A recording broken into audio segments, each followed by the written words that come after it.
Let us start with a short story. Many years ago, in a small village called Kishanpur, lived two friends, Danu and Mishri. Danu's father worked on a fishing boat. Danu's mother sold the fish at the village market. Danu's parents were not interested in sending Danu to school. They wanted him to grow big and strong quickly to help them with catching and selling fish. Mishri's parents worked as farm laborers on paddy fields. Mishri's parents wanted Mishri to study and make a good career for herself. So while Mishri started going to the village school, Danu spent all his time roaming around in the village. Mishri's parents took her to the doctor every time she was sick. Danu's parents could not afford good medical care for him, and he developed a chronic liver disease. In a few years, Mishri completed her schooling and went on to take a vocational course or training in computer applications. Danu, on the other hand, kept too sick to even get trained as a fisherman. Today, Mishri earns a good salary working in an office in a nearby city.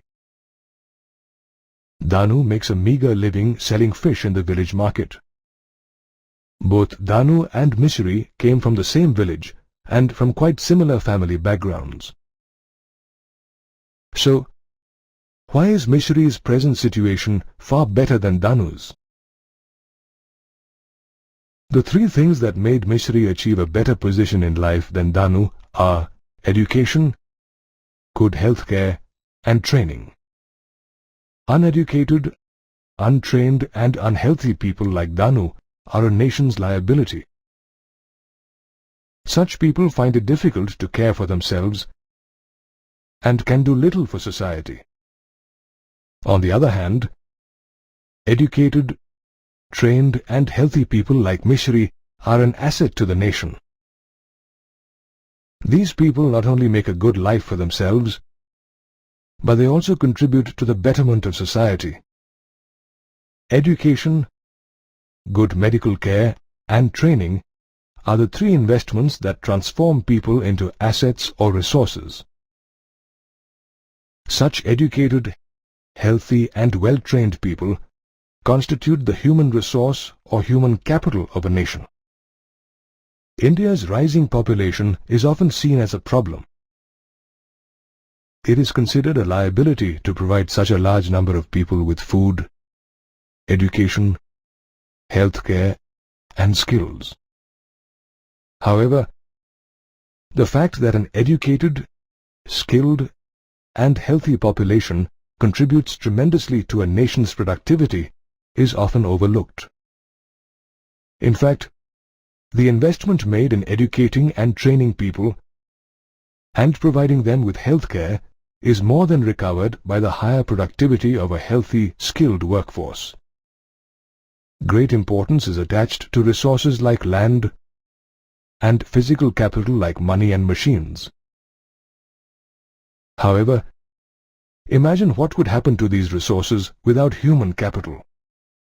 Without human capital, resources like land and machines would be of no use and just waste away.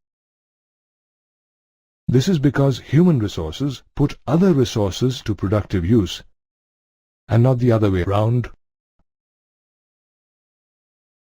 The difference that investment in education, medical care, and training makes to human resources is evident in all production sectors, including agriculture.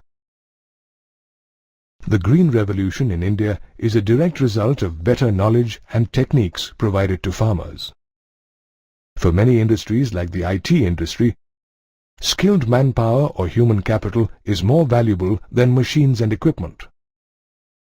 India's IT industry is a good example of how a largely human resource-based industry can make a significant contribution to the country's gross domestic product or GDP. Japan is another good example of a country that has achieved great success by investing on the education and health of its people. The efficiency and technological skills of the Japanese are evident by the fact that Japan exports more than it imports despite being poor in natural resources. Compare Japan's story with some countries in Africa that are enormously rich in natural resources but have largely uneducated and unskilled populations. These countries are the poorest nations in the world. Any child with an investment in education, medical care and training can become a useful human resource. The responsibility to make a child a useful human resource rests with the parents. Educated parents are more inclined to spend on their child's education, healthcare and training.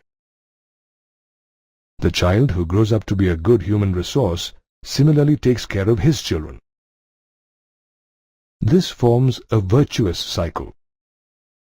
On the other hand, uneducated parents are less inclined to invest on their child's education and healthcare. The child who grows up with such disadvantages tends to keep his children in similar deprived conditions, creating a vicious cycle to produce poor human resources. You are in school, which shows that your parents are willing to invest in your education. It is your responsibility to work hard too. Choose a vocation that interests you and become useful human capital for your country. If you look around, you will see that people work in different professions. But why do people work? People work to generate income to be able to provide for themselves and their families. Just like an individual, the government of a country also needs to generate income to look after its population and carry on works of public interest, nation building and international trade. The national income of a country is measured by its gross domestic product, or GDP, which is the total value of all the goods and services produced in the country in a year. The different activities that people carry out to create goods and services, which contribute towards the national income, are called economic activities. Economic activities can be classified based on their nature and purpose. Based on their nature, the economic activities can be classified into three sectors: primary sector, secondary sector, and tertiary sector. Based on their purpose, economic activities can be classified as market activities and non-market activities. The primary sector economic activities are agriculture and forestry, animal husbandry, fishing, poultry farming, and mining.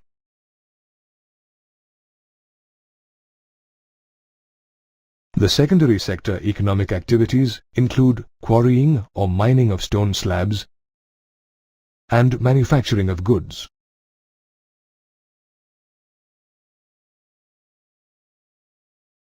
The tertiary sector economic activities include trade, transport, communication, banking, insurance, education, healthcare, and tourism. The economic activities performed with the purpose of generating income or profit are called market activities. Market activities include the production of goods and services for customers and salaried jobs.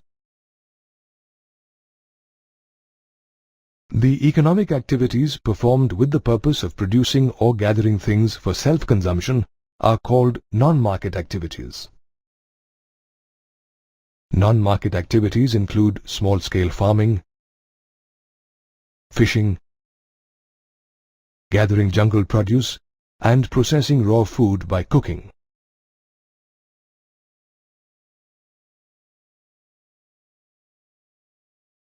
Note that agriculture is an example of both market and non-market activity. Agriculture on a large scale, where a farmer produces enough for himself and is left with a surplus to sell and make a profit, is a market activity. However, agriculture on a small scale just to feed the farmer and his family is a non-market activity. Now let us look at the kind of economic activities performed by men and women.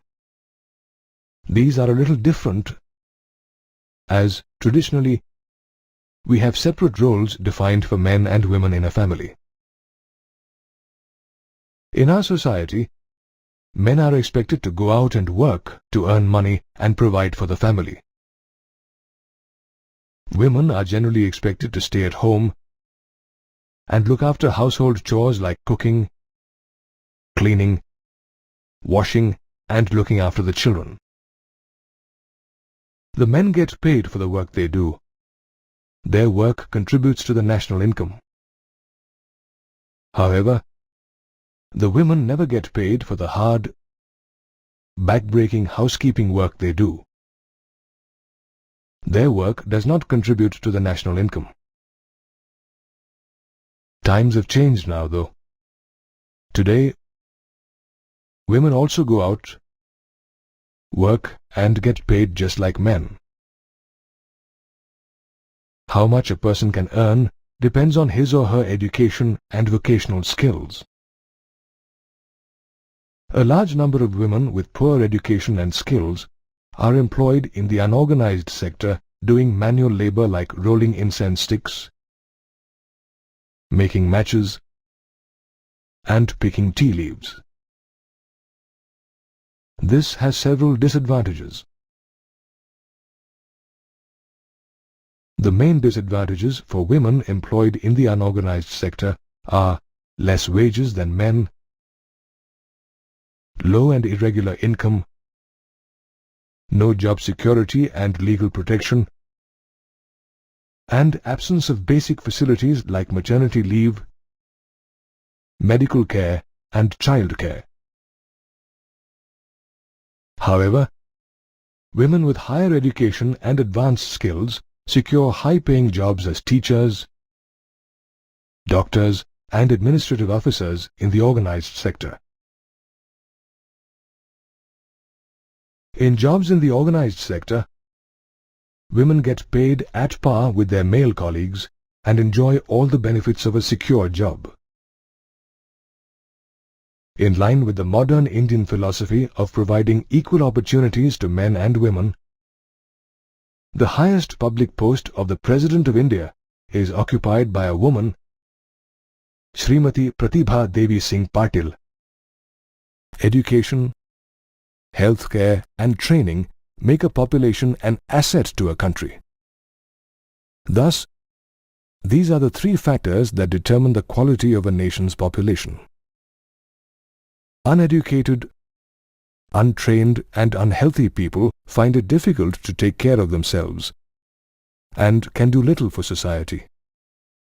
Thus, they are a nation's liability.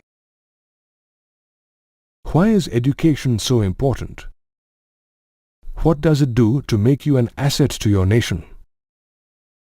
Education unlocks the doors of new aspirations and opportunities for you and allows you to have a good life. Education inculcates good values to make you a better person. Education allows you to find good employment so that you can contribute to the national income. Education prepares you to become a responsible citizen and contribute to the country's good governance. India's national education policy recognizes the importance of education in tackling the problems and the requirements for a person's growth. Now, let us look at some steps taken by our government to educate people in India. The national expenditure on education grew from just 151 crore rupees in the first five-year plan of 1951 to 43,825 crore rupees in the 10th plan of 2002. From 1951 to 2002, the expenditure on education rose from just 0.64% to 3.98% of our gross domestic product.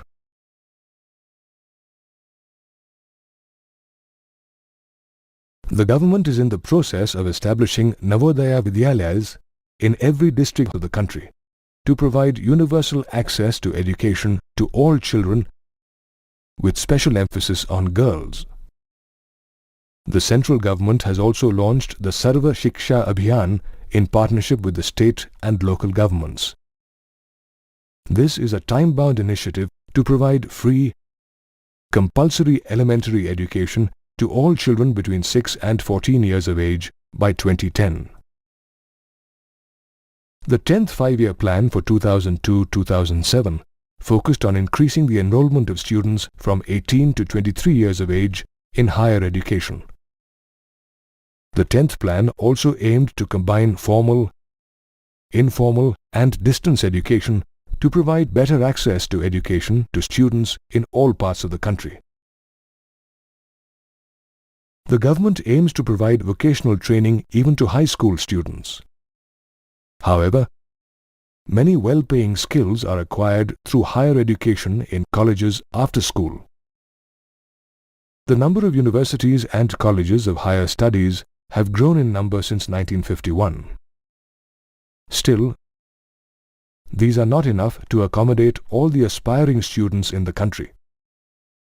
The chart here shows the rise in the number of college students and teachers in India between 1951 and 1999.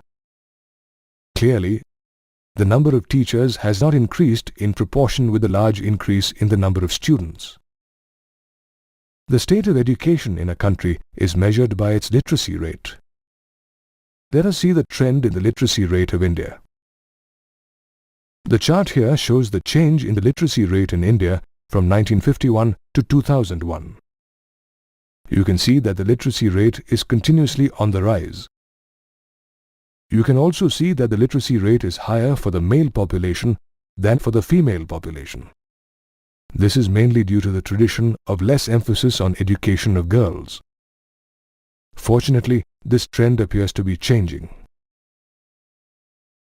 People in urban areas are more literate than people in rural areas. Among the states, literacy rates range from 96% in some districts of Kerala to under 30% in parts of Bihar and Jharkhand.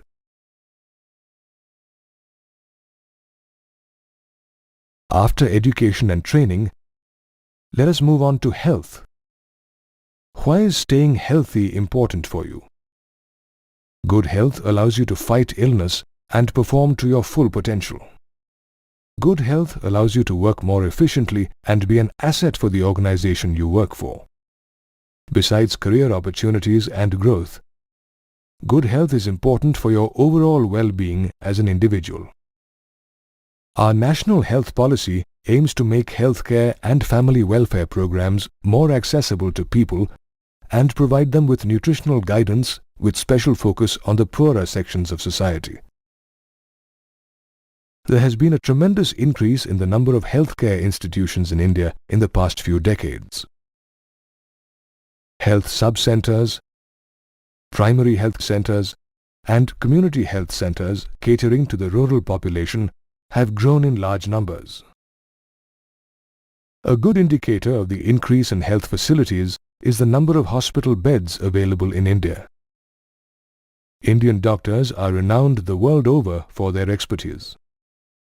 The pool of trained doctors and nursing staff has also increased in India, though there is still more requirement for such people. How do you judge the health of a population? The health of a population is indicated by parameters like its life expectancy, infant mortality rate, and birth and death rates. Better healthcare facilities increased the average life expectancy in India to 65 years by the year 2000. Infant mortality rate is the number of deaths of children under 1 year of age per 1,000 live births. Child and family care programs reduced the infant mortality rate in India from 147 in 1951 to 75 by the year 2000. Birth rate is the number of babies born per 1,000 people in a given time. With increasing awareness about family planning, the birth rate in India came down to 26.1 by the year 2000. Death rate is the number of deaths per 1,000 people in a given time. With better health care, the death rate in India decreased to 8.7 by the year 2000. Like education, healthcare facilities are also not uniformly distributed in India. For example, while the states of Karnataka, Andhra Pradesh, Tamil Nadu and Maharashtra have 81 out of the 181 medical colleges in India, the densely populated states of Bihar and Uttar Pradesh have very few. We often hear about the problems of unemployment and unemployed people. Who exactly qualifies as being unemployed? Let us look at some people to understand the definition of unemployment. Meet the Kumar family. Let us see what each person in this family does and decide whether he or she is unemployed or not. Mr. Kumar's father is a retired senior citizen. He no longer goes out to work, but he is not considered unemployed as he is above the age of 59. Mr. Kumar's daughter is still in school. She cannot be considered unemployed as she is less than 15 years of age. Mr. Kumar goes out to work in an office and gets paid for it. He is certainly employed. Mrs. Kumar prefers to look after her house and family. She willingly does not want to go out and work to earn. Thus, she also cannot be considered unemployed. Mr. Kumar's son is 20 years old. He is willing to work but has no job as yet. He belongs to the category of unemployed people. Unemployment exists when a person, 15 to 59 years of age, who is willing to work at acceptable wages, cannot find a job. Such a person is called an unemployed person. The form of unemployment is different in rural and urban areas. In villages, people usually face seasonal unemployment or disguised unemployment. On the other hand, in large towns and cities, people often face educated unemployment. Seasonal unemployment occurs when people cannot find work for a few months in a year. Seasonal unemployment is mostly faced by farm laborers in rural areas. These people have lots of work during the sowing and harvesting seasons. However, there is little or no work in the months in between. Thus, farm laborers are seasonally unemployed. Disguised unemployment occurs when people appear to be employed but do not increase the productivity at their place of work.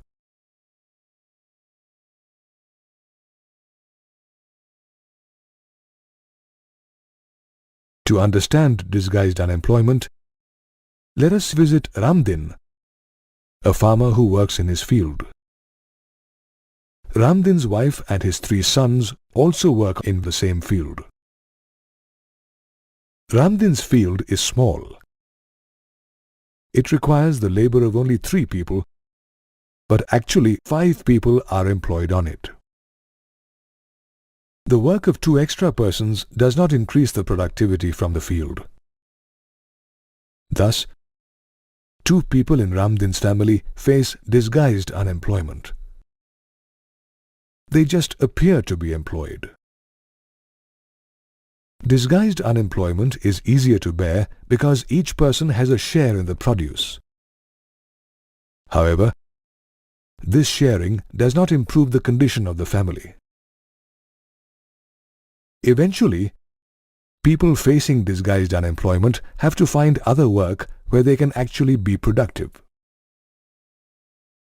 The unemployment faced by people who are matriculates, graduates, or postgraduates is called educated unemployment. Studies suggest that there are more unemployed graduates and postgraduates than unemployed matriculates.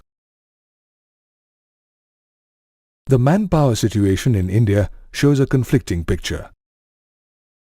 While there is a growing demand for technically qualified people to boost India's economic growth, we also see so many technically qualified people being unemployed.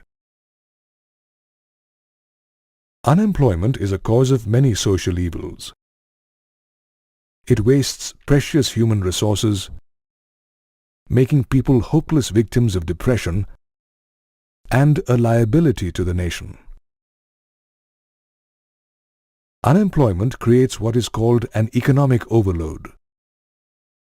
This is a situation where a small percentage of the employed population supports a large percentage of unemployed people. An unemployed person cannot provide healthy, nutritious food to his family. This leads to a decline in the health of the people and overall deterioration in the quality of life. In some cases, parents have to unwillingly withdraw their children from school when they can't afford their education due to unemployment. High rates of unemployment indicate a sick, sluggish economy. Thus, unemployment not only affects individuals, but has a negative impact on the overall economy of a nation.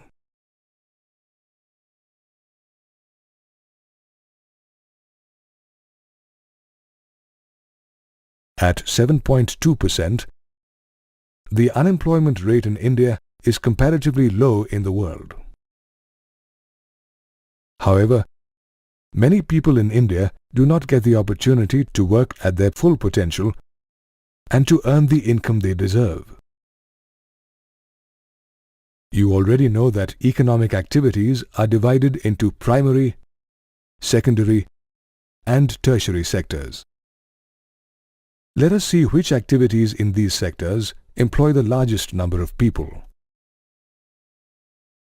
In the primary sector, agriculture employs the largest number of people. In recent years, surplus labor engaged in agriculture has started moving to the secondary and tertiary sectors for employment. In the secondary sector, small-scale manufacturing units employ the largest number of people. There is no clear winner in the tertiary sector.